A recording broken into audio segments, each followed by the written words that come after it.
আসসালামু আলাইকুম বন্ধুরা, আজ আমি বানিয়ে দেখাবো মাত্র 10 মিনিটে গ্যাসের চুলায় নরম তুলতুলে স্পঞ্জি বাটি কেক। ডিম, চিনি, ময়দা, তেল, ইনো ছাড়াই খুবই সহজভাবে বানিয়ে দেখাবো। আর এই কেকগুলো খেতে এতটাই টেস্টি হয় যে বাচ্চা থেকে বড় সবাই খুবই পছন্দ করবে। তো চলুন আজকের এই রেসিপিটা দেখে নেওয়া যাক। রেসিপিটা ভালো লাগলে লাইক, কমেন্ট, শেয়ার করবেন এবং চ্যানেলটিকে সাবস্ক্রাইব করে পাশে থাকবেন। তাহলে চলে যাচ্ছি মূল রেসিপিতে। তো বন্ধুরা, প্রথমেই নিয়ে নিচ্ছি আমি একটি মিক্সি জার, আর মিক্সি জারের মধ্যে নিয়ে নিচ্ছি 1 কাপ সুজি। তো এখানে আমি কাপ মেপে নিয়ে নিচ্ছি, আপনারা চাইলে যে কোনো বাটি মেপেও নিতে পারেন। তারপরে দিয়ে দিচ্ছি 1/4 কাপ গুঁড়ো দুধ। এবার আমি দিয়ে দিচ্ছি জল। যতটা পরিমাণে সুজি নিয়েছি ঠিক ততটা পরিমাণে জল দিতে হবে। এখন আমি ঢাকনাটা লাগিয়ে খুব ভালো করে 10 থেকে 12 সেকেন্ড মতো ব্লেন্ড করে নেব। দেখুন আমি 10 থেকে 12 সেকেন্ড মতো ব্লেন্ড করে নিয়েছি। এখন আমি এর মধ্যে অ্যাড করে দেব খেজুর গুড়। এখানে আমি হাফ বাটি নিয়েছি।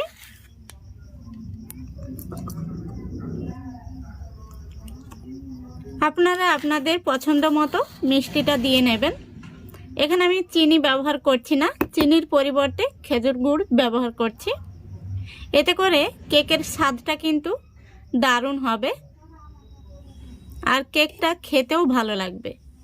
এখন আমি আবারও ঢাকা দিয়ে 5 থেকে 6 সেকেন্ড মতো ব্লেন্ড করে নেব। দেখুন খুব ভালো করে আমি ব্লেন্ড করে নিয়েছি। এখন আমি মিশ্রণটিকে একটি মিক্সিং বোলের মধ্যে নিয়ে নিচ্ছি। এখন আমি মিশ্রণটিকে ঢাকা দিয়ে রেস্টে রেখে দেব 5 মিনিটের জন্য। যেহেতু এর মধ্যে সুজি রয়েছে, সুজিটা যেন খুব সুন্দরভাবে ভিজে যায়। তো বন্ধুরা, 5 মিনিট হয়ে গেছে। এখন আমি ব্যাটারটা আপনাদের দেখিয়ে দিচ্ছি। এই দেখুন সুজিটা কিন্তু খুব সুন্দরভাবে ভিজে গেছে। এখন আমি এর মধ্যে দিয়ে দিচ্ছি স্বাদ মতো লবণ। তারপরে দিয়ে দিচ্ছি 1/4 কাপ আটা। এখানে আমরা প্রতিদিন যে আটা দিয়ে রুটি বানিয়ে খাই সেই আটাটাই ব্যবহার করলাম। আপনারা চাইলে ময়দা ব্যবহার করতে পারেন। তো যেহেতু আজকে আমি বলেছি ডিম, চিনি, ময়দা, তেল, ইনো ছাড়াই আজকের কেকটা বানিয়ে দেখাবো, সেজন্য এখানে আমি আটা ব্যবহার করলাম। এখন আমি হ্যান্ড উইচ দিয়ে খুব ভালো করে মিশিয়ে নেব।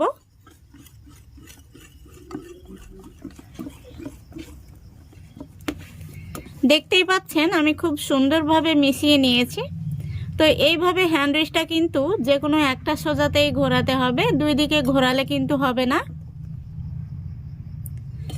এখন আমি এর মধ্যে দিয়ে দেব হাফ টিস্পুন বেকিং পাউডার আর হাফ টিস্পুনের অর্ধেক বেকিং সোডা।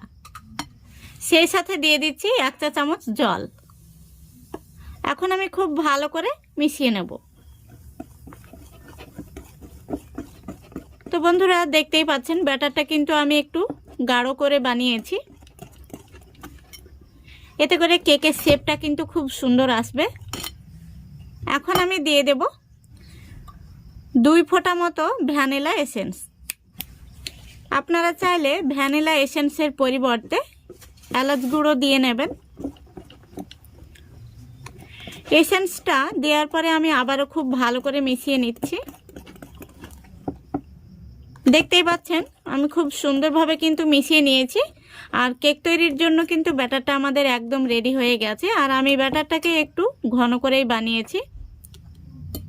তো বন্ধুরা, আজকের কেকগুলো বানানোর জন্য কোনো রকম মোল্ডের প্রয়োজন হবে না। এখানে আমি ঘরে থাকা 4টে স্টিলের বাটি নিয়েছি। বাটিগুলোতে আমি খুব সুন্দর করে তেল ব্রাশ করে নিয়েছি। এখন আমি এই বাটিগুলোর মধ্যে চামচে করে তুলে তুলে ব্যাটারটা দিয়ে নেব। এখানে আমি হাফ বাটি করে ব্যাটারটা দিয়ে নেব, যেহেতু কেকটা অনেকটাই ফুলে উঠবে।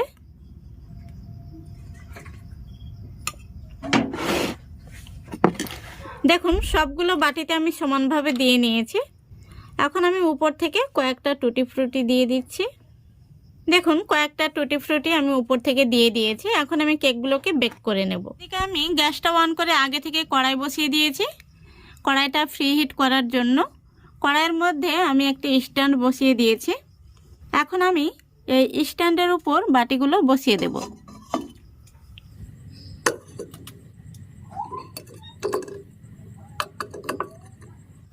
দেখুন বাটিগুলো আমি খুব সুন্দরভাবে বসিয়ে দিয়েছি। এখন আমি ঢাকনাটা দিয়ে দিচ্ছি। আর ঢাকনার মধ্যে যে ছিদ্র রয়েছে সেখানে আমি একটি কাগজ দিয়ে বুজিয়ে দিয়েছি।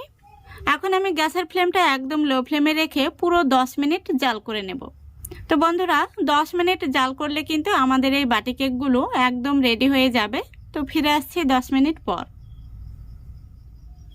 দেখুন বন্ধুরা 10 মিনিট হয়ে গেছে। এখন আমি ঢাকনাটা খুলে দেখে নেব। আলহামদুলিল্লাহ, দেখুন কেকগুলো কত সুন্দরভাবে ফুলে উঠেছে। এখন আমি একটি কাঠি নিয়েছি, কাঠি দিয়ে দেখে নেব কেকগুলো ভেতর পর্যন্ত হয়েছে নাকি কাঁচা রয়েছে। দেখুন কাঠিটা কিন্তু একদম পরিষ্কার বেরিয়েছে। এইভাবে আমি প্রত্যেকটা বাটি চেক করে নিচ্ছি। সবগুলো বাটির কেক কিন্তু খুব সুন্দরভাবে হয়ে গেছে। এখন আমি গ্যাসটা অফ করে দিচ্ছি। এখন আমি কড়াইটা নামিয়ে ঠান্ডা করে নেব, তারপরে আপনাদের কেকগুলো বের করে দেখাবো। তো বন্ধুরা দেখুন আমি কেকগুলো বের করে নিয়েছি। কেকগুলো কিন্তু ঠান্ডা হয়ে গেছে। এখন আমি বাটির মধ্যে থেকে বের করে নেব। দেখুন কত সহজেই কেকগুলো বের হয়ে চলে আসছে। এই কেকগুলো কিন্তু বাচ্চারা বাটির মধ্যে খেতে ভীষণ পছন্দ করে। প্রত্যেকটি কেক খুবই সুন্দর হয়েছে। একটি কেক আমি আপনাদের দেখিয়ে দিচ্ছি কতটা নরম তুলতুলে তৈরি হয়েছে। ডিম, চিনি, ময়দা, তেল, ইনো ছাড়াই যে এত সুন্দরভাবে মাত্র 10 মিনিটে নরম তুলতুলে কেক বানানো যায়, আপনারা বাড়িতে না বানালে বিশ্বাসই করতে পারবেন না। দেখুন কেকটা আমি আপনাদের ভেঙেও দেখিয়ে দিচ্ছি। ভেতরটা কত সুন্দর হয়েছে, একদম নরম তুলতুলে। আশা করছি আপনাদের ভীষণ ভালো লেগেছে। রেসিপিটা যদি ভালো লেগে থাকে অবশ্যই লাইক, কমেন্ট, শেয়ার করে দেবেন এবং চ্যানেলটিকে সাবস্ক্রাইব করে অল নোটিফিকেশানটি অন করে সঙ্গে থাকবেন। তো আজকের মতো এখানেই বিদায় নিচ্ছি। সবাই ভালো থাকবেন, সুস্থ থাকবেন। খোদা হাফেজ।